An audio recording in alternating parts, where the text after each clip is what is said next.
In the bustling streets of Evergreen City, where towering skyscrapers cast long shadows over modest neighborhoods, lived a man named Harold Vanderbilt, a reclusive millionaire whose wealth was whispered about in elite circles but rarely seen. Harold had built his empire from nothing, starting with a small recycling plant that grew into a multinational conglomerate dealing in waste management, real estate, and secret investments that spanned the globe.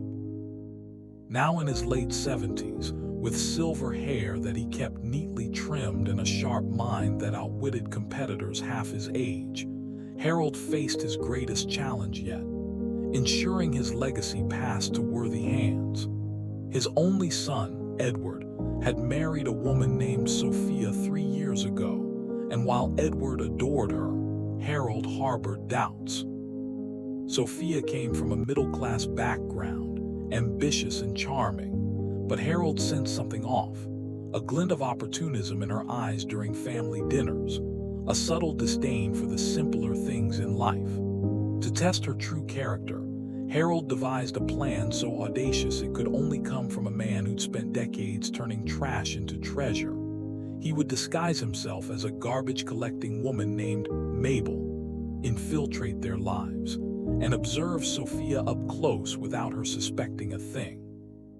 It started with meticulous preparation. Harold hired a professional makeup artist from Hollywood, one sworn to secrecy with a hefty NDA, to transform him daily.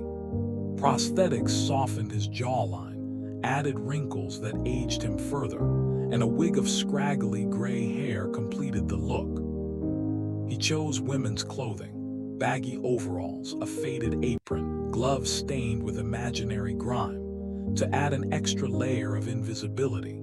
People often overlooked women in menial jobs, especially the elderly. He practiced his voice, adopting a raspy, high-pitched tone with a slight accent from the old country, drawing from memories of his immigrant grandmother.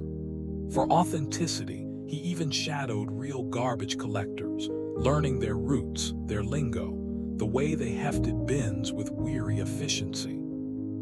Edward and Sophia lived in an upscale suburb called Willow Heights, where manicured lawns hid simmering tensions. Their home was a modern 2-story affair, bought with Edward's inheritance advance, complete with a gourmet kitchen Sophia loved to post about on social media. Harold, as Mabel, secured a spot on the local waste collection team through his company's back channels, ensuring his route included their street every Tuesday and Friday. The first day dawned crisp and early. Harold, Mabel now, pushed her creaky cart down the sidewalk, the wheels rumbling like distant thunder. She stopped at the neighbors' houses first, sorting recyclables with practiced ease, all while keeping an eye on the Vanderbilt residence. Sophia emerged at 7:45 a.m. sharp, as Harold had predicted from prior surveillance. She was dressed in yoga pants and a designer top, her auburn hair pulled into a perfect ponytail, carrying a small bag of trash as if it were a nuisance. Mabel grunted, extending a gloved hand. Sophia barely glanced up from her phone, tossing the bag into the bin with a flick. "Yeah, whatever," she muttered, scrolling through her feed. Mabel noted the dismissiveness, filing it away. But this was just the beginning. Over the next weeks, Mabel became a fixture. She'd linger a bit longer at their bin, accidentally dropping items to spark conversation.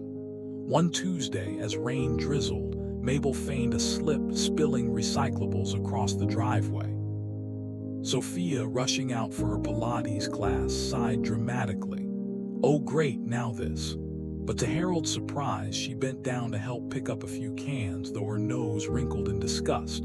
"You okay, old lady?" Sophia asked, not unkindly but with an edge of impatience. Mabel nodded, rasping, "Bless you, dear. These old bones ain't what they used to be." That interaction sparked the first crack in Harold's suspicions.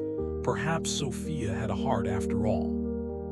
As days turned to months, Mabel wove herself into the fabric of the neighborhood. She learned Sophia's routines, the early morning jogs where she'd wave politely, the afternoon spent working from home as a marketing consultant, pitching ideas to luxury brands. Edward, a mid-level executive in Harold's company, though he didn't know the full extent of his father's control, would sometimes chat with Mabel during his commutes, sharing banal pleasantries. But Harold focused on Sophia. Orchestrated small tests. One day Mabel found a lost wallet near their property, stuffed with fake cash and a note Harold planted. She knocked on the door, handing it over. Sophia's eyes widened.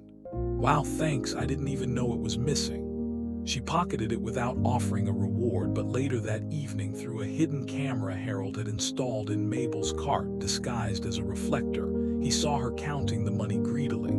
Doubt crept back in. Was she honest, or just playing the part? The disguise allowed Harold intimate glimpses. As Mabel, he overheard arguments through open windows, Sophia complaining about Edward's long hours, demanding more luxury vacations. "Your dad's loaded, why can't we tap into that?" she'd snap.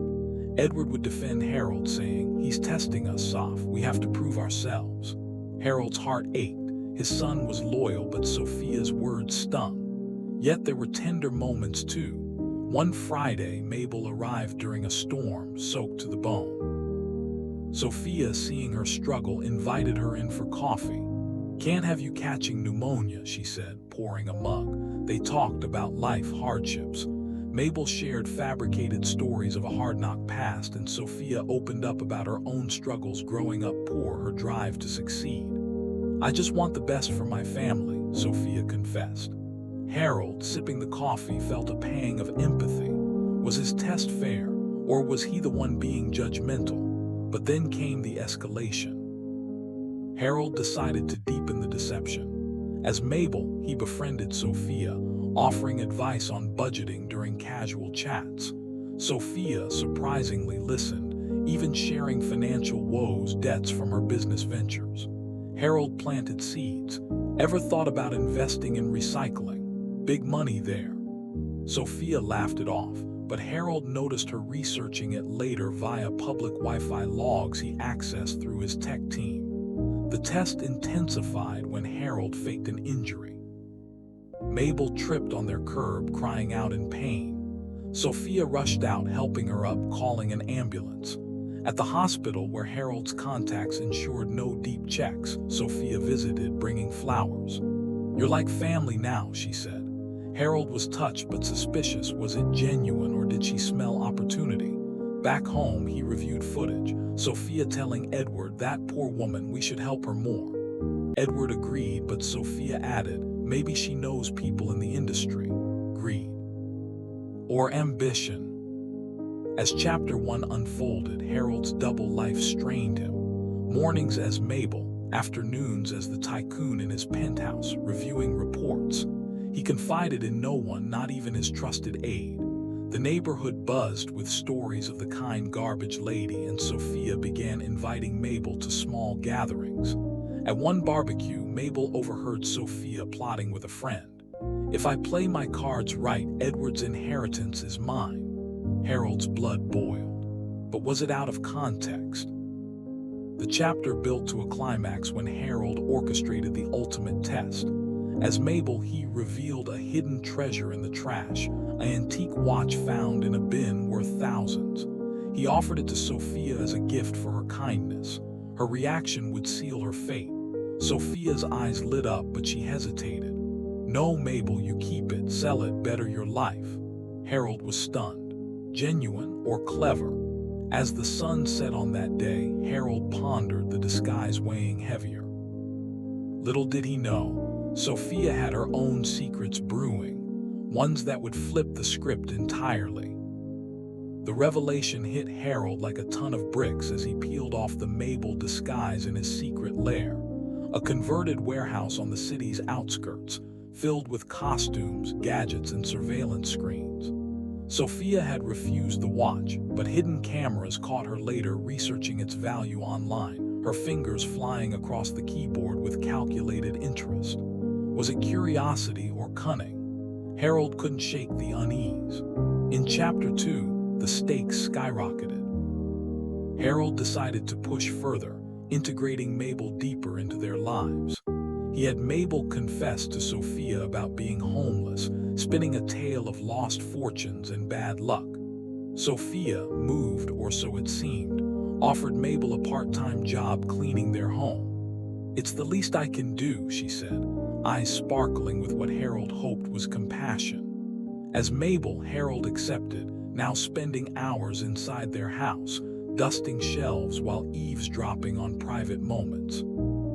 He discovered Edward's secret, a gambling habit hidden from Sophia draining their savings.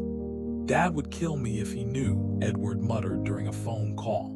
Harold's heart broke. His son needed help, but the test must continue. Sophia, meanwhile, confided in Mabel about her dreams, starting a charity for underprivileged women inspired by Mabel's story.